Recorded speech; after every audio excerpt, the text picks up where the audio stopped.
warahmatullahi wabarakatuh. Waalaikumsalam warahmatullahi wabarakatuh.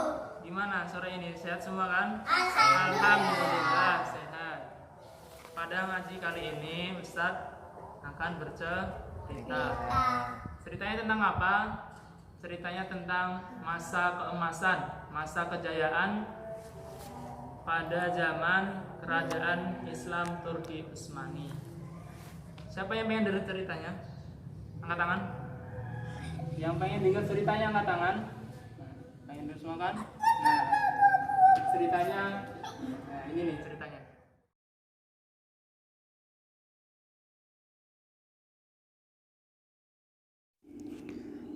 Masa dinasti Umayyah dan dinasti Abbasiyah adalah masa keemasan bagi Islam.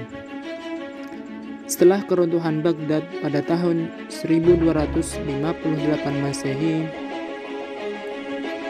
menyebabkan hancurnya dan runtuhnya peradaban Islam. Dan masa ini adalah masa-masa yang amat pedih bagi dunia Islam dalam sejarah peradaban Islam. Masa-masa sulit ini dialami oleh Islam menjelang abad ke-16 Masehi.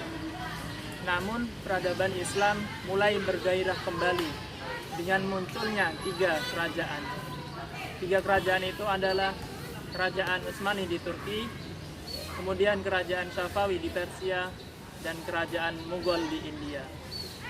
Tiga kerajaan inilah yang mampu membangkitkan kembali peradaban Islam setelah dihancurkan oleh pasukan Mongol dan peristiwa Perang Salib yang begitu lamanya.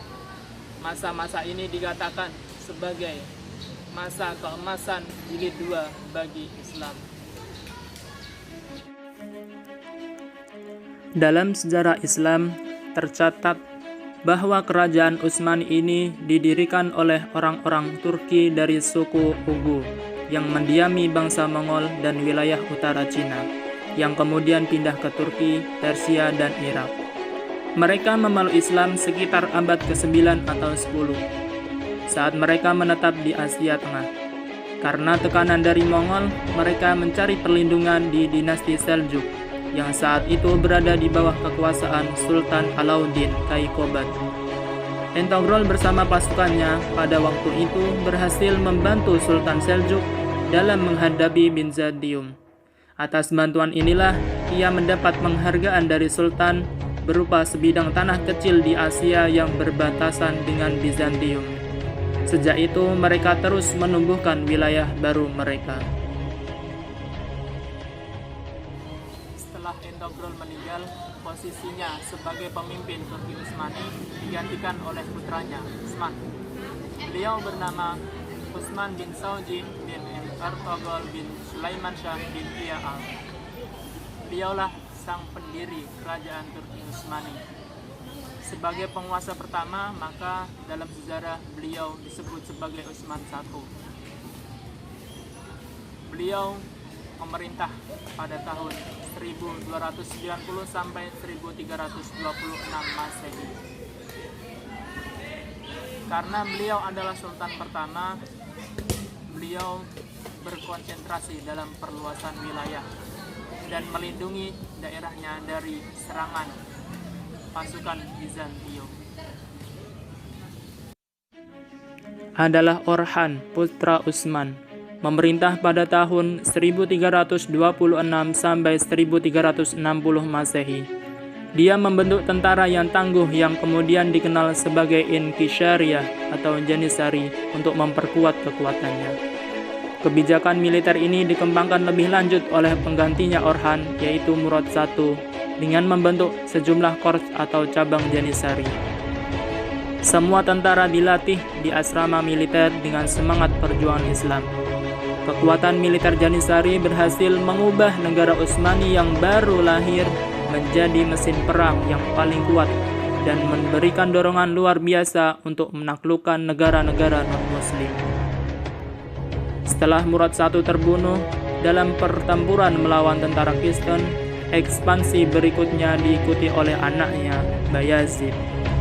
pada tahun 1391 Masehi, tentara Bayazid merebut benteng Philadelphia dan Gramania atau Timan di Iran. Dengan demikian, Kekaisaran Ottoman berangsur-angsur menjadi sebuah kerajaan yang besar. Akan tetapi, suatu hal yang sangat disayangkan bahwa Bayazid I terbunuh dalam pertempuran melawan Leng Timur. Dan akhirnya Utsmani pun mengalami kemunduran. Ini bangkit kembali pada masa pemerintahan Murad II. Beliaulah yang kita kenal dengan Muhammad Al-Fatih, sang pembebas. Karena pada masanya ekspansi Islam berlangsung dengan besar. Salah satu kota yang ditaklukkannya yaitu Konstantinopel pada tahun 1453 Masehi.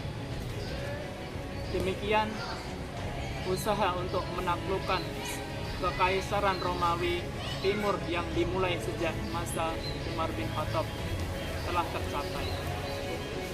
Kota Konstantinopel dijadikan sebagai ibu kota kerajaan dan diganti dengan nama Istanbul.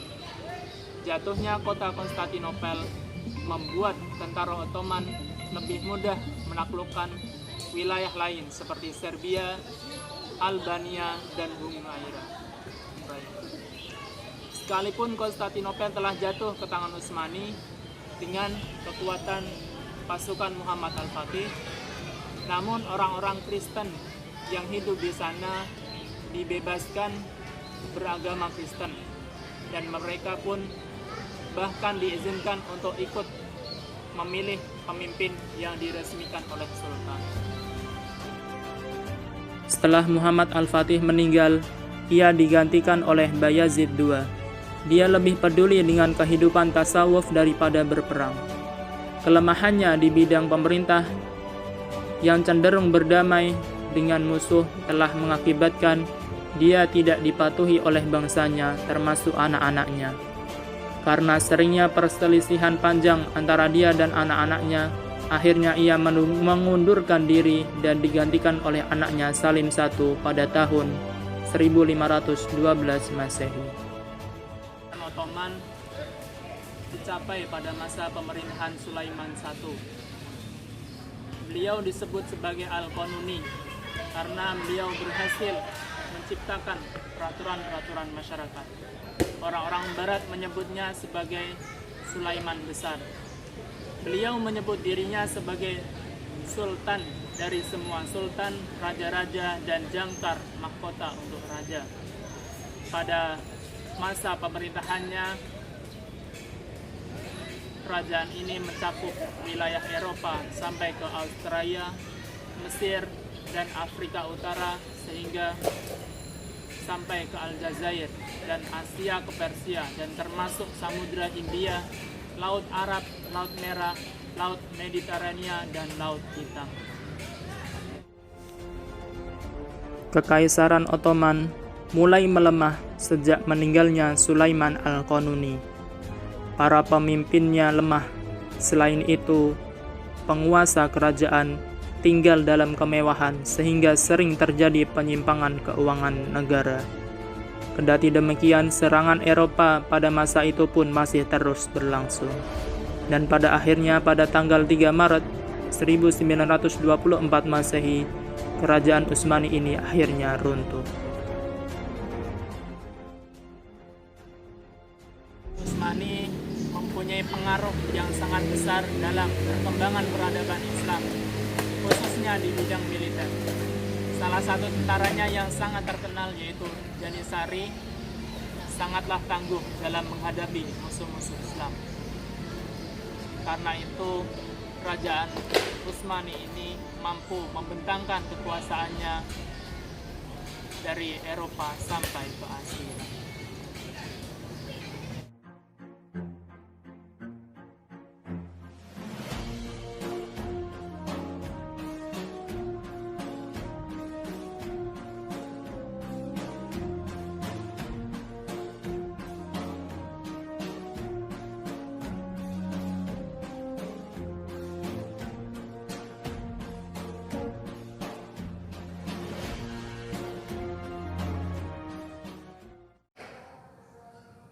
gimana? Udah denger kan tadi ceritanya kayak gimana? Iya. Seru gak kira-kira tadi? Sekarang Ustadz ada pertanyaan nih.